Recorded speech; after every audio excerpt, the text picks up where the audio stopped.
네, 오늘 우리의 예배를 받으신 하나님 앞에 큰 박수로 우리 하나님의 이름을 찬양하며 나아가기를 원합니다.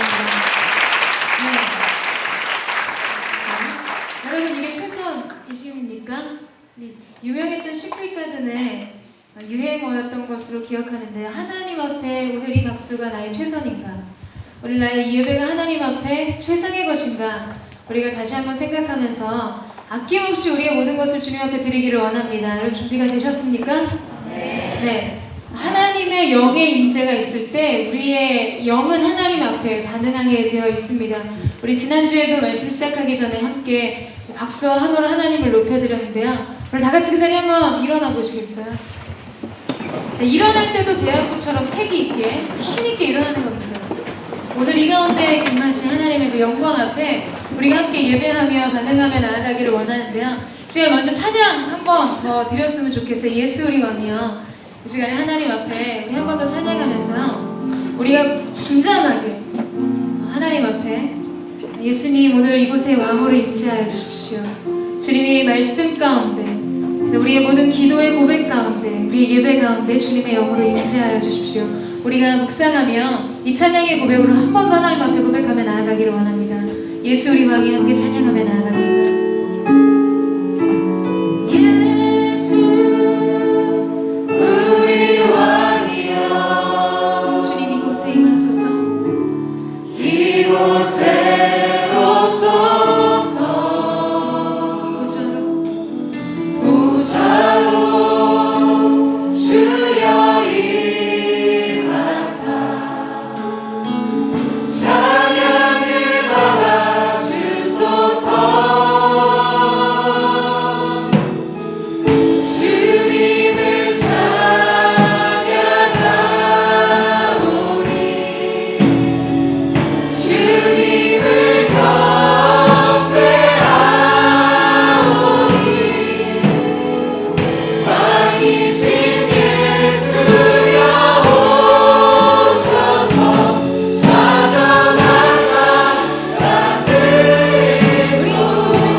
주님 이 시간 우리의 영혼이 하나님을 갈망합니다.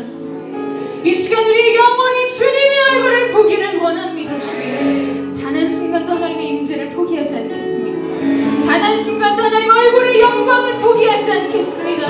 주님 이 시간 하늘의 문을 가르시고 주님의 보좌로 주님의 영광으로 오늘 이 가운데 임하여 주시옵소서. 이 시간 내가 주의 한번에 주어 박수가 통성으로 기도하며 나아갑니다. 주여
하나님께서 이 가운데 임하셔서 우리의 기도를 들으시는 것을 믿는다면, 오늘 우리 고백 가운데 응답하심을 믿는다면 여러분, 우리의 기도는 너무나 달라질 것입니다.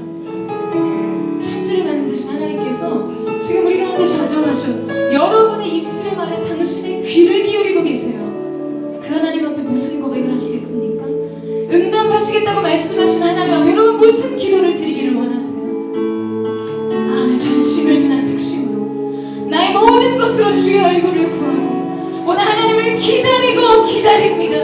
나의 인생을 새롭게 하시고 오늘 이 예배를 통하여 아버지 하나님, 우리가 주님의 얼굴을 경영하여 보는 거룩한 영광의 임재가 있게 하여 주시옵소서.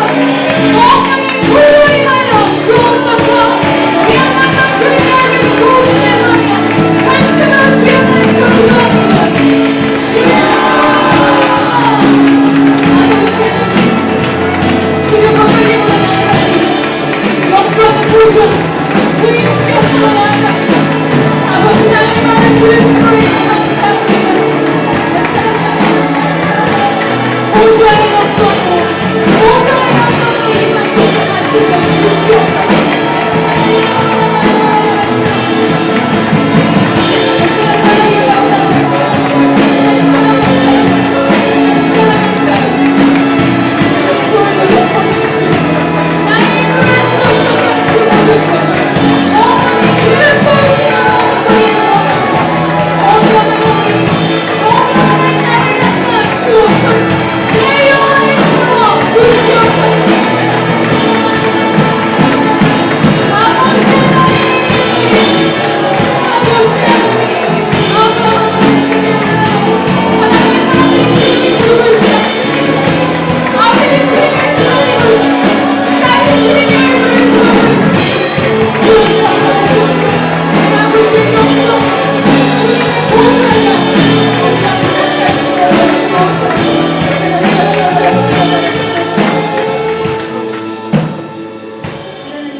예수 그리스도의 옷자락이 그의 연약한 육체에 닿았을 때, 그의 수치스러웠던 그의 내면의 상처와 거절감 속에 닿았을 때, 성경은 기록합니다.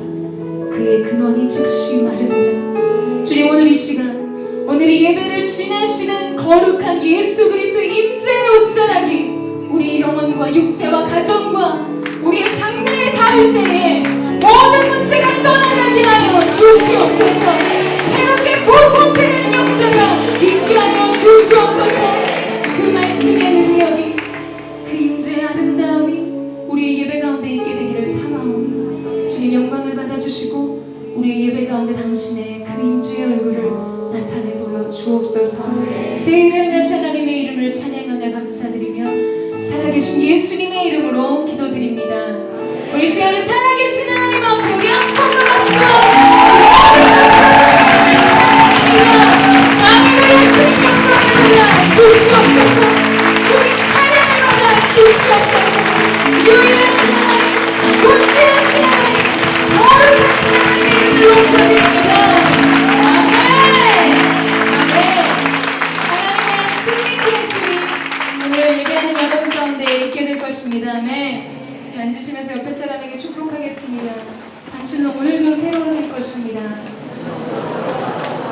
자기 자신에게 축복하시겠어요. 나는 기적을 만드는 사람입니다. 아멘. 하늘에 속한 여러분 모두에게 주님의 놀라운 은총이 있기를 축복합니다.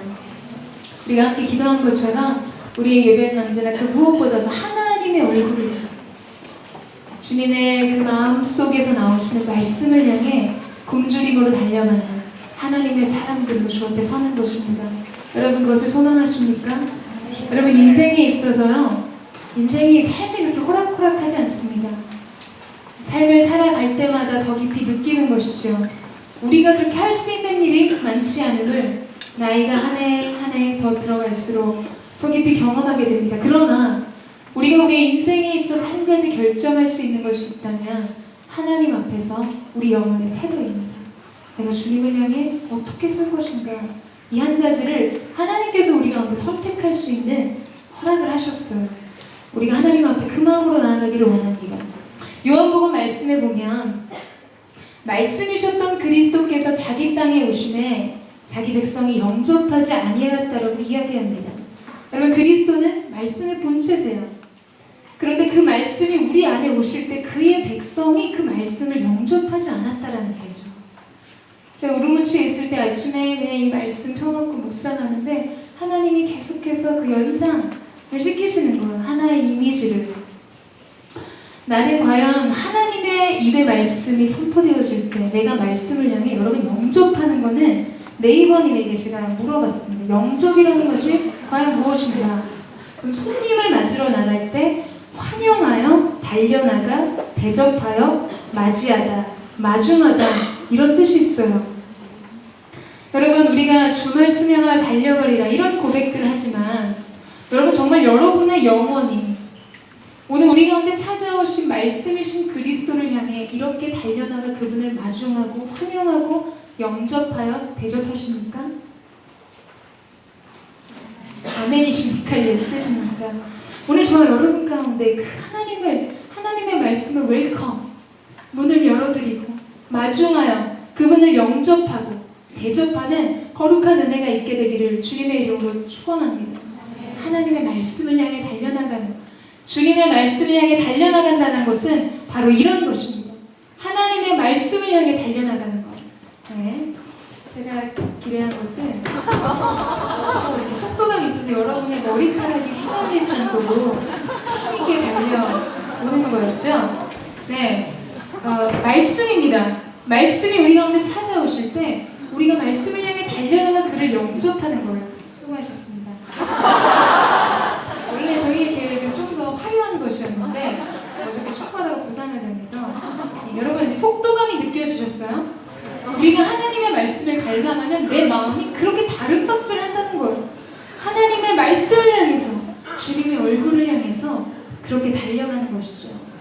저는 오늘 그리고 우리의 평생의 삶 가운데 우리 영원히 말씀 앞에 이렇게 달려가기를 주님의 이름으로 축복하고 소망합니다.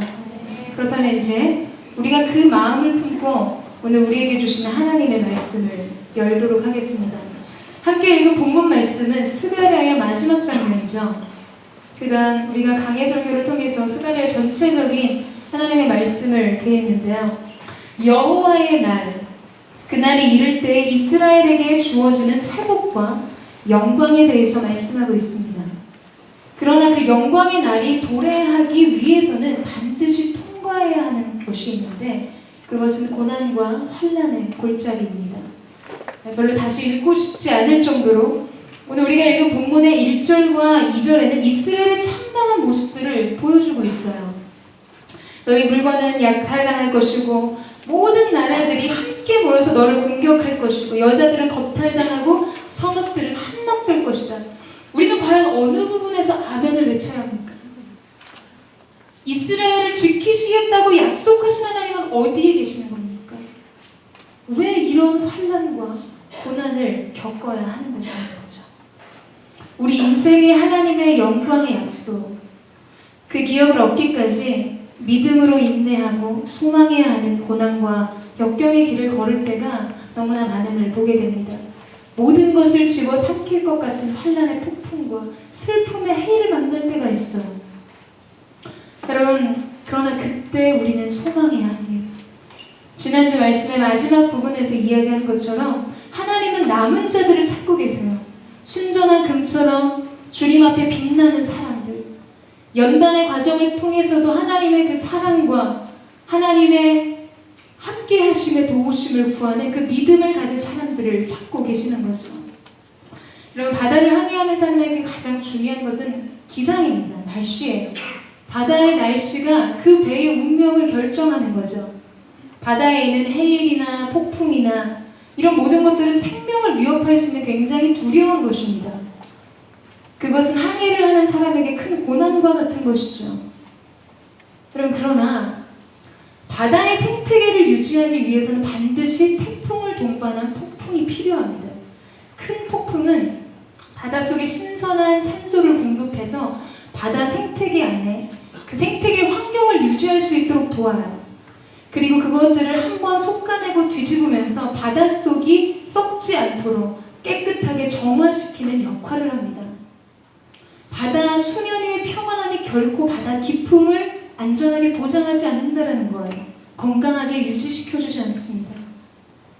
그러면 저도 최근에 정말 이해할 수 없고 해석되지 않는 것 같은 폭풍과 같은 시간을 보낸 적이 있었습니다. 마치 하나님이 그 얼굴을 내게서 가리신 것 같고 그 뜻을 내게서 숨기신 것 같은 시간을 보낸 적이 있었어요.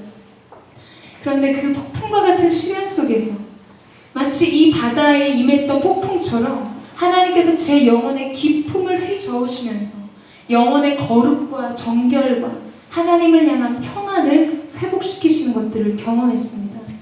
여러분, 인생에서 마치 나의 삶을 집어삼킬 것 같은 폭풍과 같은 시간, 거친 파도가 일어나는 시간들을 우리가 경험해요.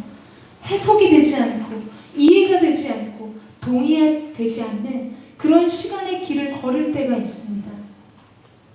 여러분, 그러나 하나님께서 오늘 우리에게 이 고난의 골짜기를, 때로 아픔의 길을, 때로는 두려운 공포를 견디게 하실 때 그것은 분명 하나님의 신비한 겹겹이 쌓여있는 섭리 속에서 우리를 빚으신 하나님의 은총의 손길임을 저와 여러분이 고백하게 될 것입니다. 여러분 믿으시나요? 여전히 그래도 고난은 내게 익숙하지 않고 고난은 멀리하고 싶은 것입니까? 하나님은 우리 가운데 말씀하세요. 나의 생각은 너의 생각과 다르고 나의 마음은 너의 마음과 다르다고 말씀하세요. 하늘이 땅보다 높음 같이 나의 생각은 너의 생각보다 높다. 나의 길은 너의 길보다 높다라고 말씀하십니다. 여러분, 사람이요 15cm 자로 높은 빌딩의 길이를 측량하는 사람은 없습니다. 우리의 작은 판단과 부족한 식견으로 우리 앞에 놓여있는 인생의 많은 문제를 풀고 해석할 만한 능력이 없는 것이죠. 문제를 통찰할 수 있는 그 문제의 길이와 높이와 넓이가 어떤지를 측량할 수 있는 그 길이의 측량기가 필요한 것입니다. 어떤 것일까요? 하나님의 지혜, 하늘의 지혜입니다. 그것에 의존하는 삶이 아름다운 거예요. 여호와를 경외하는 것이 너희 지혜의 근본이라고 말씀하신 것처럼 우리에게 주어진 환난과 고통의 때에 주님을 바라보고 주님을 신뢰하는 것이 필요합니다. 광야는 약속의 땅을 위해서 존재하는 것이지 광야를 위해 약속의 땅이 있는 것이 아닙니다. 광야에는 수명이 있어요. 끝이 있다라는 거죠. 여러분, 우리가 그 믿음을 가지고 그 길을 가는 것들이 필요합니다. 하나님을 바라보고 하나님을 향한 신뢰. 믿음의 문제는 사건의 문제가 아니라 해석의 문제. 내가 어떠한 관점, 어떠한 눈으로 이 사건을 볼 것인가에 대한 하나님을 향한 신뢰를 가지고 나아가는 것이 필요하죠. 그러나 우리 삶에 주어진 고통과 이 문제 앞에서 우리는 너무나 왜곡된 시선으로, 왜곡된 관점으로 우리의 삶의 문제들을 바라볼 때가 많이 있음을 보게 됩니다.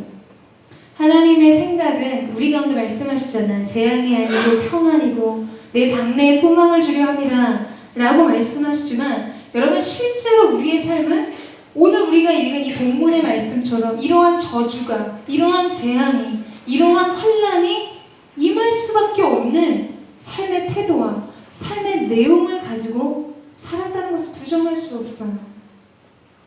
제가 여호수아 청년부에서 사역할 때 예배가 마친 다음에 형제 하나가 굉장히 심각한 얼굴로 저한테 찾아왔습니다. 상담을 원했어요. 근데 그 얼굴이 너무너무 진지해서 무슨 일이 있구나.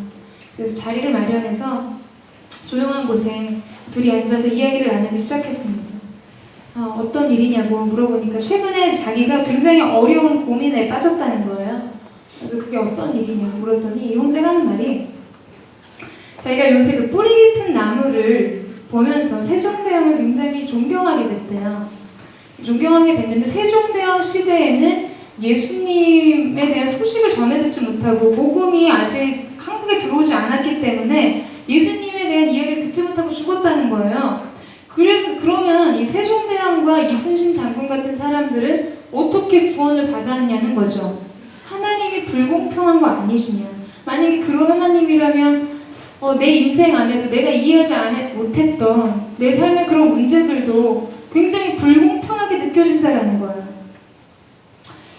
그 순간 제가 보기에는 세종대왕님보다 본인 자신을 좀 신경 쓰셔야 될 것 같은데 이순신 장군 막 세종대왕 이런 분들 신경 쓰고 계시는 거예요. 이런 사람들이 이제 전문용어로 표현하는 단어가 있죠. 오지랖이 넓다 이런 이야기들을 합니다. 속으로 얘기했지만 제가 그 형제에게 그렇게 대답했어요. 근데 그거는 출발이 잘못되었습니다. 생각의 출발이 잘못 시작되었습니다. 여러분 이사야 9장 말씀에 보면 이런 말씀이 기록되어 있죠. 우리가 잘 아는 말씀이에요. 그간에 행하던 백성이 큰 빛을 보고 사막의 그늘의 땅에 거하던 자에게 빛이 비추도다 라고 말씀하셨어요. 여러분 우리의 시작은 생명이 아니었습니다. 우리의 시작은 어둠이었고 우리의 시작은 사망이었고 우리의 시작은 절망이었어요. 그런 우리를 주님께서 십자가의 사건을 통해 흑암의 권세에서 건져내서 그의 사랑의 아들로 옮겨주신 거예요. 그렇기 때문에 오늘 저와 여러분이 이곳에 있는 것이죠. 우리가 처음부터 그냥 어떤 인생의 길을 가다가 생명으로 죽음으로 그 길이 갈리는 게 아니라 우리의 시작은 사망이었다는 거예요. 우리는 죽을 수밖에 없는 존재, 마땅히 지옥에 떨어져 영원한 형벌을 받을 수밖에 없는 존재였지만 주님의 특정하신 그 은혜로 말미암아 십자가의 사건을 통해서 우리를 회복하시고 주님의 사랑 안에 우리를 불러주셨다는 거죠. 여러분 어쩌면 정말 오늘 1절, 2절에서 일어난 수많은 저주와 징계의 사건들이 우리의 인생에 있는 것이 마땅하고 합당할 수 있어요. 그런데 주님이 우리 가운데 찾아오신 것입니다. 그런 우리에게 왕이 찾아오셨어요. 전쟁에 능한 장수의 옷을 입고 우리를 향해 걸어오셨습니다. 여러분 오늘 저와 여러분이 그 승리의 하나님, 우리를 회복시키시는 영광의 주님을 만난 사건이 있게 되기를 주님의 이름으로 축복합니다. 여러분 우리가 이렇게 앉아서 말씀을 듣는 이 사건 자체가 기적입니다. 이것이 은혜임을 알고 시작하면 우리가 하나님 앞에 버릴 것이 없어요. 감사하지 않을 것이 없는 것이죠. 우리 3절과 4절 말씀을 우리 자막을 통해서 같이 한번 읽도록 하겠습니다. 자,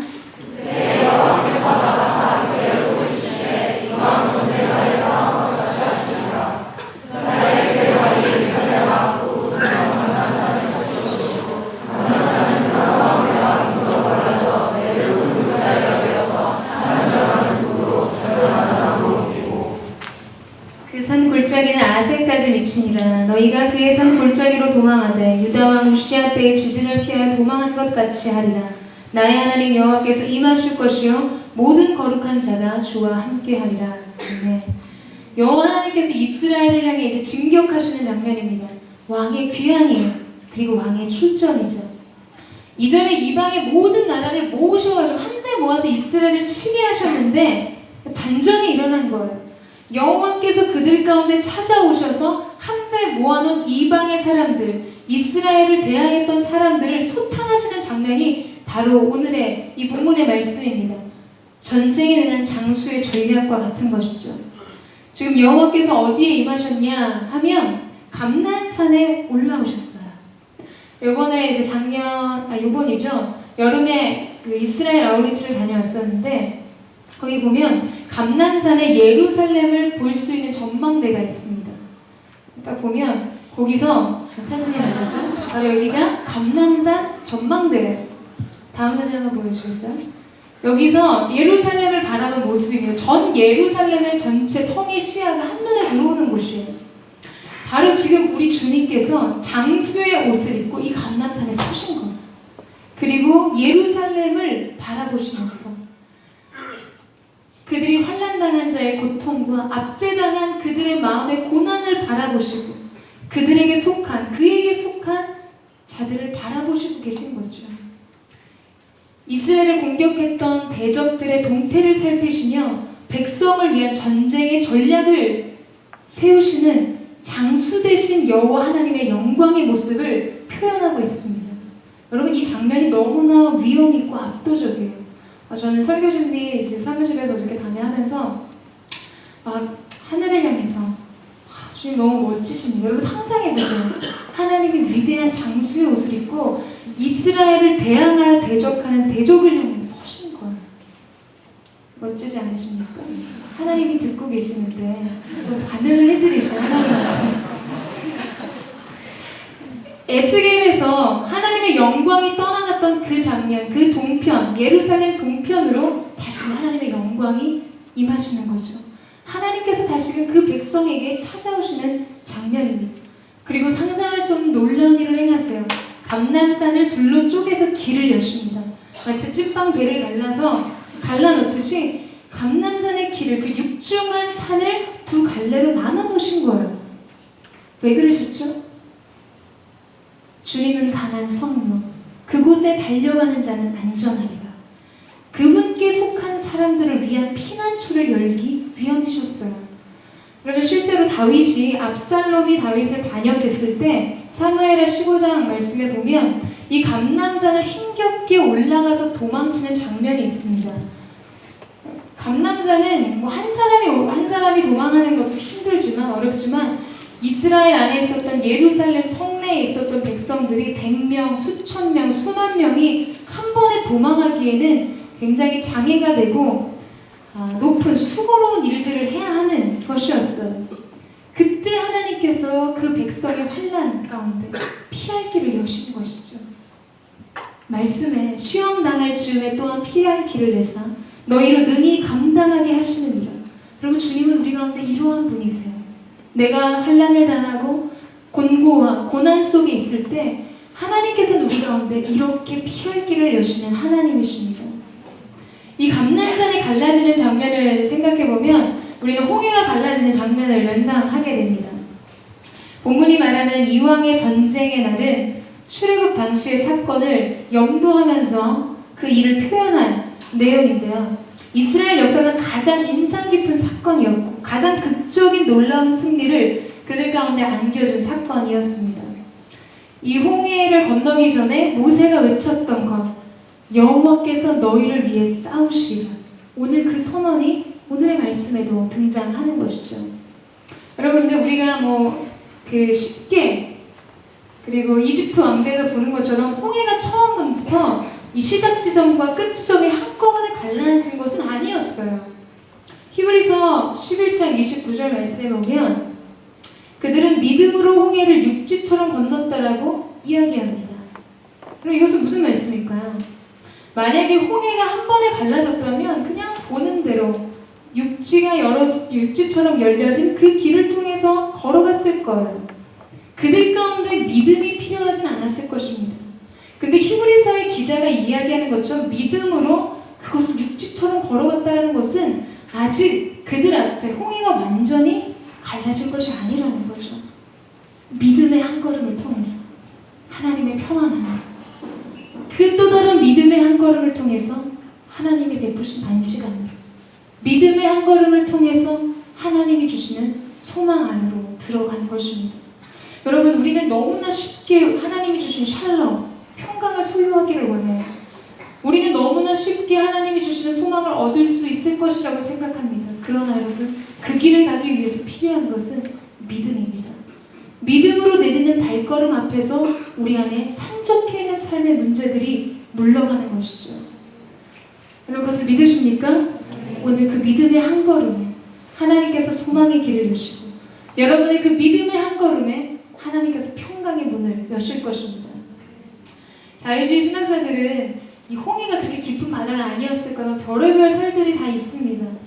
근데 여러분, 만약에 홍해가 발목까지 오는 그렇게 얕은 바다였다면 거기 빠져서 몰살당한 600개의 애굽의 전차들과 전 군대는 정말 접신물에 코맞고 죽은 코미디가 되는 거죠. 하나님의 아이디어였어요.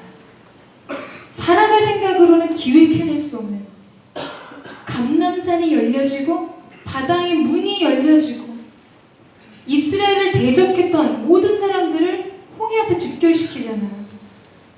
예루살렘 앞에 집결시키잖아요. 한 번에 하나님께서 한 방에 그의 대적들을 진멸하시는 하나님의 생각, 하나님의 아이디어였습니다. 또한 그것을 통해서 하나님의 영광이 너무나 극명하게 드러났어요. 여러분의 인생 가운데 앞으로도 갈 수 없고 뒤로도 물러설 수 없는 진퇴양난 속에서 여러분이 기대하는 건 어떤 것이에요? 나의 생각으로는 도대체 이 문제를 더 이상 해결할 수 없는 그 앞에서 여러분 어떤 마음의 태도로 그 앞에 직면해 서십니까? 여러분 믿음으로 주님을 바라보세요. 내가 상상할 수 없었던 하나님의 아이디어를 통해 하나님께서 놀라운 일을 행하실 것입니다. 큰 산아 내가 무엇이냐? 내 앞에서 평지가 될지어다. 은총이 내게 있을지어다. 오늘 우리가 이 믿음의 선포를 하나님 앞에 드릴 때 하나님께서 우리를 위하여 싸우실 것입니다. 우리 8절 말씀 한번 읽도록 하겠습니다. 시작. 하나님의 생수가 예루살렘에서 쏟아나서 절반은 동해로 절반은 서해로 흘 것이다. 여름에도 겨울에도 그러리라. 아멘. 사실 이 스가랴 14장은 마지막 날 우리 주님의 재림과 함께 일어나는 사건에 대한 기록입니다. 새 하늘과 새 땅을 주시고 새 예루살렘을 세우시는 하나님의 완성된 하나님 나라의 영광을 선포하는 것이죠. 그날에 하나님께서 예루살렘에서 솟아오르는 생명의 강물이 동서로 그리고 여름과 겨울에도 끊임없이 흐르게 될 것이라고 말씀하고 계십니다. 모든 곳에 생수의 강이 편만하게 흐르고 여름과 겨울 끊임없이 온 땅에 샘처럼 마르지 않는 은총이 그들을 향해 흐를 것이라고 말씀하고 계시는 거죠. 여러분 이 생명의 샘은 예수 그리스도이십니다. 우리를 향해 마르지 않는 샘처럼 여러분을 향해 저를 향해 무한한 하나님의 은혜와 사랑이 오늘도 흐르고 있는 것이죠. 넘쳐 흘러 모든 것을 적시고 새롭게 소성시키는 하나님의 은혜가 있는 것입니다. 여러분 물이 흘러 넘치는 원리를 예수님께서 많은 성경 구절에서 말씀하고 계시는데 이 흘러 넘치는 원리라는 것은 무엇일까요? 여러분의 세대는 모를 수 있는데 저희 때만 해도 이 펌프 뭐라 그러죠? 샘을 기르는 펌프 있잖아요. 물을 한 대접 이렇게 넣으면 펌프질을 하면 물이 계속 쏟아지는 그 이름이 생각이 안 나냐? 다 아시네요? 네, 마중물의 원리와 같은 거죠. 근데 이 펌프 하는 거, 샘물을 길어 올리는 거. 우리가 우리 영혼에 예수님을 마시면 생수의 근원 되시는 그분을 마시면 그 물이 내 안에 흘러 들어와 생수의 강을 불어낸다는 거예요. 우리 안에 내재되어 있고 아직 발견되어지지 않는 잠재되어 있는 영적인 보화들이 예수님을 통해 불러내어지고 흘러 넘치게 되고 그것이 온 대지를 적시는 생수의 강이 될 것이라고 주님이 말씀하고 계십니다. 생수의 근원 되시는 예수님을 얻을 때 우리는 모든 것을 얻게 되는 거예요. 여러분 이 사실을 믿으십니까? 굉장히 유명한 일화 한 가지를 소개하기를 원하는데요. 영국에 엄청난 재벌가가 있었습니다. 그에게는 하나의 아들이 있었는데 너무너무 끔찍하게 그 아들을 사랑했어요. 아내도 그 아들을 낳다가 일찍 죽었기 때문에 그 아들, 하나뿐인 아들을 너무나 사랑하고 사랑으로 양육했습니다. 근데 그 아들이 17살이 되던 해에 열병을 얻어서 죽게 되었어요. 그래서 이 아버지가 평생 자신이 죽기까지 그 아들을 가슴에 품고 그리워하고 애달아 하다가 결국 그도 죽음을 맞이했어요. 근데 그가 이제 유산을 상속할 대상이 없이 죽었기 때문에 그의 모든 값비싼 그 재산들이 경매에 붙여졌습니다. 근데 가장 먼저 경매가 시작될 때 아들의 얼굴을 그린 초상화를 가져왔어요. 그리고 경매를 시작했습니다. 근데 아무도 그 초상화에는 관심이 없는 거예요. 더 호화스럽고 가치 있는 물건들이 너무나 많았기 때문에 그것은 사람들의 주의를 끌지 않았습니다. 그리고 의미가 없는 것이죠. 근데 그때 한 노파가 나와서 내가 그 그림을 사겠다고 손을 들었습니다. 그 할머니는 그 아들을 키웠던, 아들을 양육하고 케어했던 그 유모였어요. 바로 그때 그 변호사가 나와서 그 경매를 중단시킨 다음에 유언장을 읽기 시작합니다.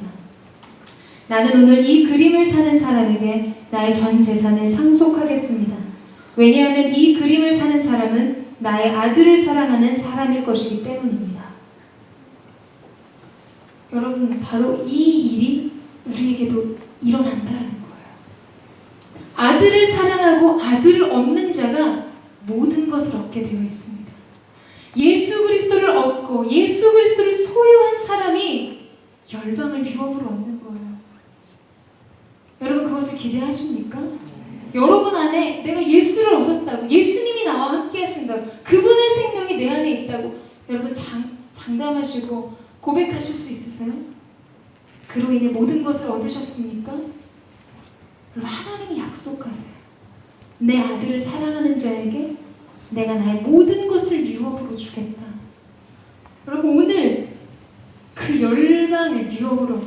근데 우린 또 이제 난 당장 지금 기말인데 다음 주가 기말이고 지금 추워 죽겠고 뿐만 아니라 옆구리도 시리고 이번 방학을 또 어떻게 아르바이트 하면서 연맹해야 될지 고민인데 무슨 열방은 그냥 열방 가지세요. 여러분, 이런 태도를 가지시면 안 돼요. 네? 꿈을 크게 꾸고 다니엘이 기도했던 것처럼 그냥 이렇게 F만 명언하면 좋죠. 이런 태도를 갖지 마세요. 10배나 뛰어난 신들의 지혜가 내게 있기를 원합니다. 그럼 그 선포를 하세요. 여러분의 학과에서, 여러분의 학교에서, 여러분의 모든 관계 속에서, 직장 속에서 내가 하나님의 지혜로 말미암아 내 안에 살아계신 예수 그리스도의 임재 때문에 매 순간 그분을 의지하니까 내가 남들보다 10배가 뛰어납니다. 여러분, 이 고백을 드릴 수 있는 사람이 하늘의 인입니다. 저는 우리 안에 그런 패기, 그런 야망, 하나님을 향한 그 거룩한 꿈이 있게 되기를 원합니다. 여러분, 그래서 정말 제가 지난주에도 얘기했지만 이 작은 한국 땅, 서울 한복판, 서빙고 구석에 온누리교회, 그것도 지하 공기 좋지 않은 두란노 홀에서 예배드리는 하늘 공동체로 인해 열방이 탈환됐다.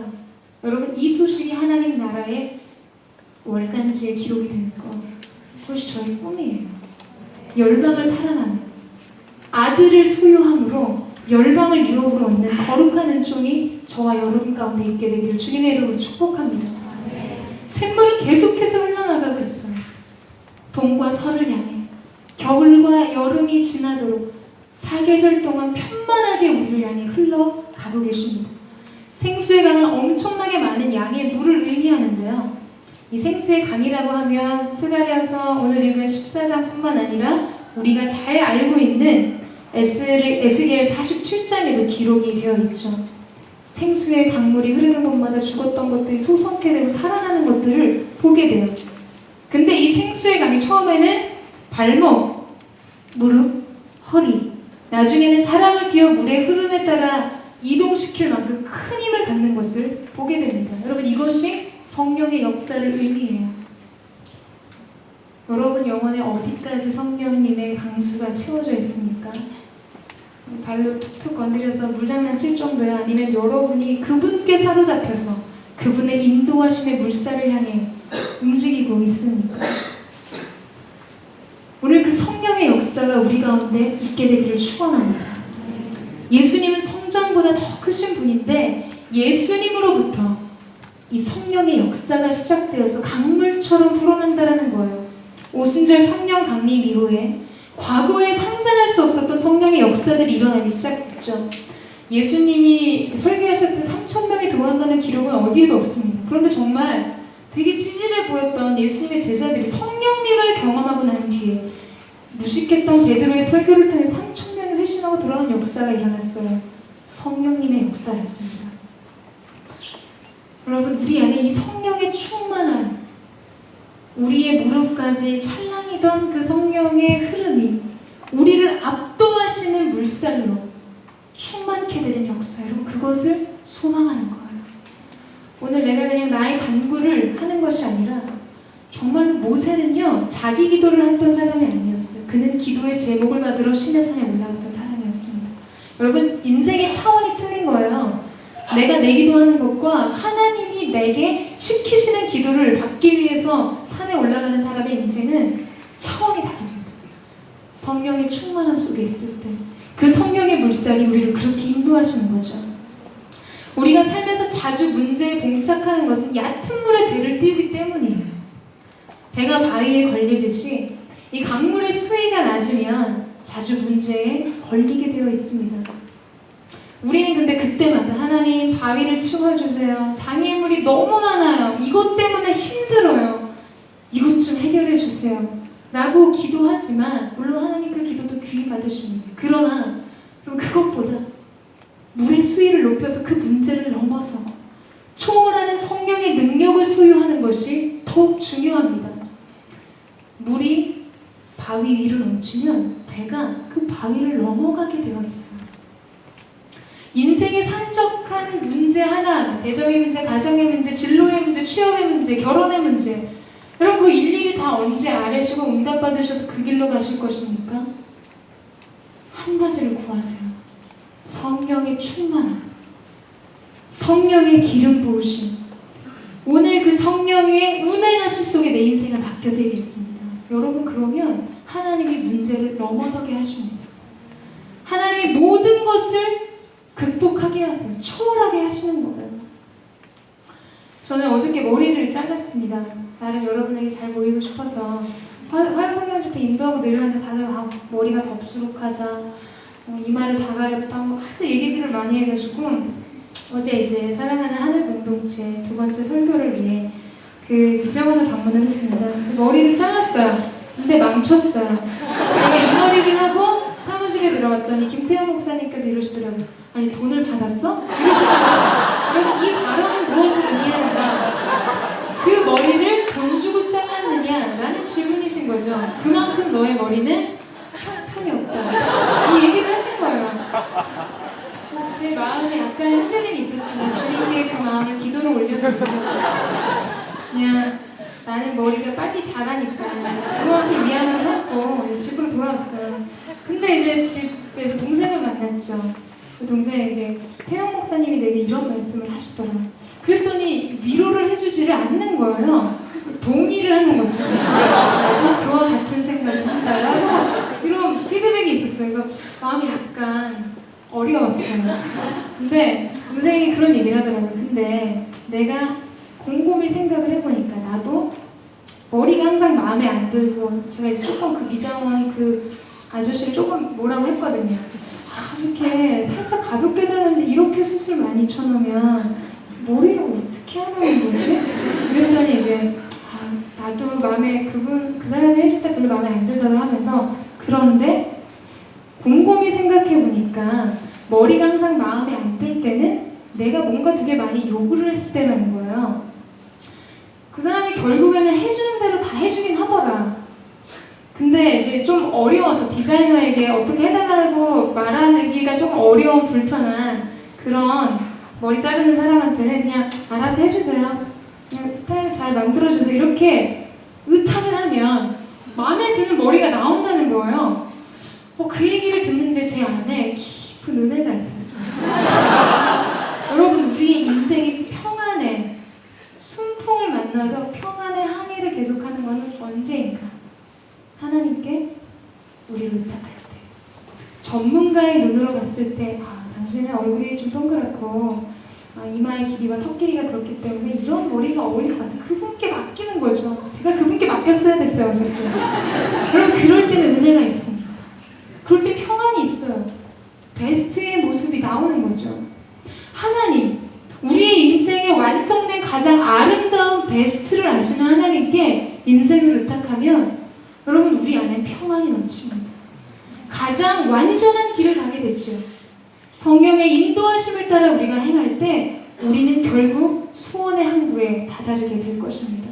여러분 그것을 소망하십니까? 그런 주님을 만나는 것.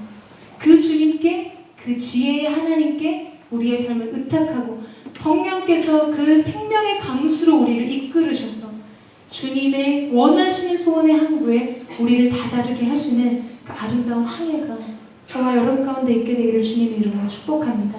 이렇게 주님이 우리 가운데 다시 오시는 그날 사람이 그 가운데 살며 다시는 저주가 있지 아니하리니 예루살렘이 평안히 서리로다. 만군의 여호와 하나님 한 분이 홀로 높임을 받으시고 영광을 받으시고 우리는 그 거룩한 망대 위에 안전하게 서게 될 거예요. 여러분, 인생의 두려움은요, 두려움을 직시해서 정면 돌파하려고 하면 그 두려움이 정말 이렇게 산적해서 배가 돼서 증폭해서 찾아오는 것을 볼 수 있어요. 두려움은 맞서 싸우는 것이 아닙니다. 그때 주님을 바라보는 거예요. 하나님 한 분을 두려워할 때 우리 안에 인생의 모든 두려움들이 사라지는 것을 경험하게 될 것입니다. 생수의 강가로 평강의 강으로 나오십시오. 우리는 영원히 목마르지 않을 완전한 기쁨을 누리게 될 것입니다. 그리고 우리 영혼은 견고한 반석 위에 안연히 서게 될 것입니다. 여러분, 오늘 우리 영혼의 목마름을 채우시는 하나님 앞에 우리가 이 시간에 한번 찬양하며 기도하며 나아가기를 원합니다. 우리의 약함을 인정하고 그러나 하나님의 크심을 바라보고 우리의 부족을 알고 하나님의 완전하심을 알고 그래서 오늘 이 가운데 성령의 기름 부으심이 강같이 흐르고 우리 영혼에 하나님의 완전케 하시는 채우시는 충만한 역사가 있게 되기를 주님의 이름으로 축복합니다. 이 시간 우리 함께 찬양하며 나아가기를 원합니다.